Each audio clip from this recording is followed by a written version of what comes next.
normalement, le soldat va avoir la mèche dans la main gauche. Elle est déjà allumée par les deux extrémités.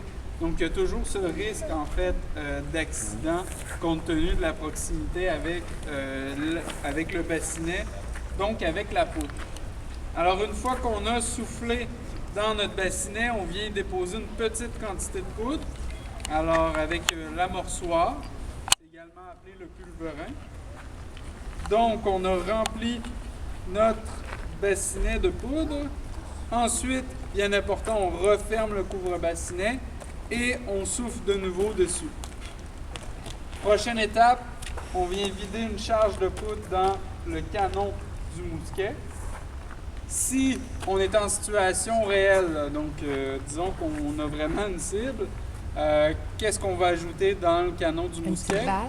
La balle, exactement. Puis l'autre chose? Le morceau La de tissu. bourre, donc le morceau de tissu. Alors, une fois qu'on a ajouté ces deux éléments-là, avec la baguette, on vient bourrer le canon de notre mousquet. Ensuite, on replace la baguette. Juste avant de demander à ma collègue la mèche, bien important, aujourd'hui, il faut se mettre des bouchons dans les oreilles. Donc, évidemment, vous aurez deviné que les soldats n'avaient pas ce genre de mesures de protection à l'époque. Donc, on a les bouchons dans les oreilles. Ma collègue va me remettre la mèche que je vais fixer sur le serpentin. Ça va être le moment pour vous, pour ceux et celles qui désirent, de boucher vos Bouche oreilles. tes oreilles, bouche tes oreilles. Donc, on fixe la mèche juste ici, sur le serpentin. Et on va être prêt à faire feu. Donc, Tabarnouche. Wow! Wow! donc sent le premier aussi, tir a très bien été. Maintenant, c'est le deuxième. C'est, comme je le précisais au début, c'est à vous de me dire quoi faire. Donc, je vous écoute. Idéalement, faites-le dans l'ordre. là. Donc, idéalement. On ouvre la... Donc, première étape, c'est quoi? On nettoyer ça et Ouais. on va souffler. Exact. Et après, on met de la poudre. Là, tu vas vite, là. Mais il y en a une qui écoutait. En fait. Donc, on ouvre le couvre-bassinet, on souffle à l'intérieur. Après, on fait quoi? Ouais, on met de la poudre. Donc, on amorce notre mousquet. Donc, on a rempli le bassinet de poudre. Ensuite, On ferme le truc. on ferme, on souffle. Bien important de ne pas inverser les deux étapes. Là, je sais que tout le monde se fie sur elle pour vous donner les réponses. Vous avez le droit aussi. Hein? Moi, je laisse les Donc, on a soufflé sur le couvre-bassinet. Ensuite, On le dépose. on dépose. On met de la poudre. De la poudre, hein? T'es d'accord? Ouais? Donc, on met la poudre dedans. La balle.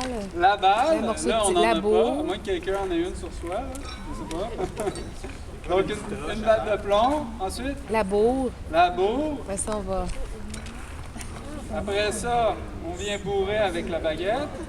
Donc, on compacte notre charge.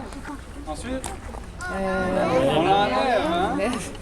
parce que c'est une Donc, on enlève la baguette du canon du mousquet. Prochaine étape,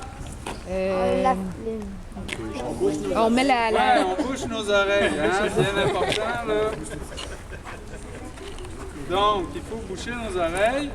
Et ensuite, on fait quoi? On met la mèche. Ouais, en fait, on appelle ma collègue. On appelle le service de mèche. Donc, on a la mèche et on la fixe sur le serpentin. Donc, je rappelle que ceux et celles qui le désirent, c'est le moment pour vous boucher les oreilles. Alors, on va se préparer à tirer. J'imagine avec la poudre dans le canon, ça fait... Oui, mais en fait, en ce moment, on utilise exactement la même quantité Ah de oui? poudre Ah oui? qu'à l'époque. Donc, quand je mets ma charge ici, je fais pas semblant, là, j'en mets pour vrai dedans.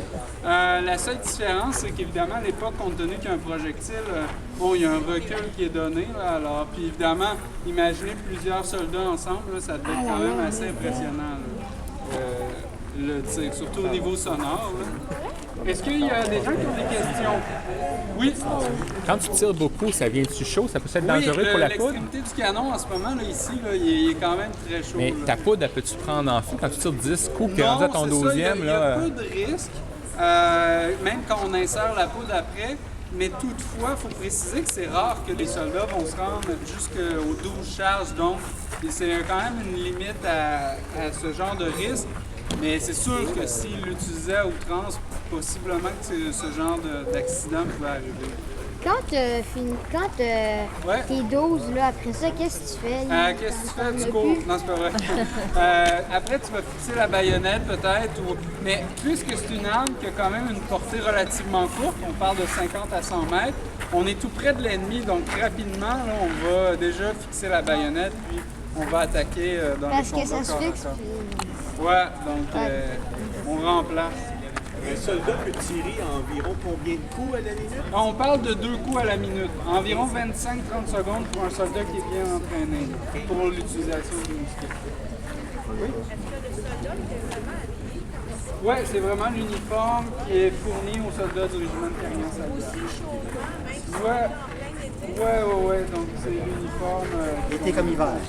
Été comme hiver, c'est ça. Donc l'été, ça peut paraître chaud, là, mais l'hiver, là, je suis pas sûr que c'est l'idéal.